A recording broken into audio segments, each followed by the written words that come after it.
All right, today we're here at UPR with Randy to go over our plug and play catch can kit for the, actually this would really cover 11 to 19, but this is on our 2018 5.0 shop car.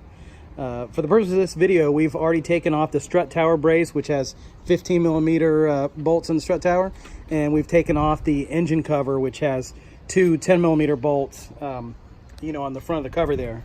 And this is what it looks like underneath. So Randy's going to show us the inside of our 4-chamber catch can, what it looks like.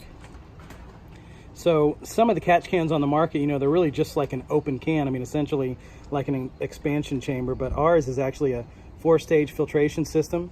It's very, very effective at coalescing the oil without causing a restriction in the line, which is exactly what we're trying to do here, is trap all the oil but let the air flow the way it needs to flow.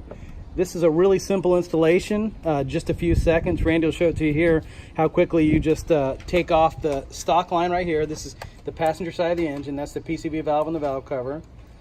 And then on the intake manifold, you just pull off the stock line, set it aside, and then you have our plug and play catch can, which comes assembled, ready to go, and you just snap it on to the two sides and you're good to go. Just like that, you've got your 4-stage filtration system catching all the oil. I want to point out on this particular car, this 2018, I think we put that catch can on the car when it had something like less than 800 miles on the car. And when we took it apart and did the cold air and everything in this car, there was already oil inside the intake manifold. So this goes to show you that even on a brand new car like this, you definitely need a UPR catch can to trap all that oil before it gets into the intake manifold. Thank you for watching this video.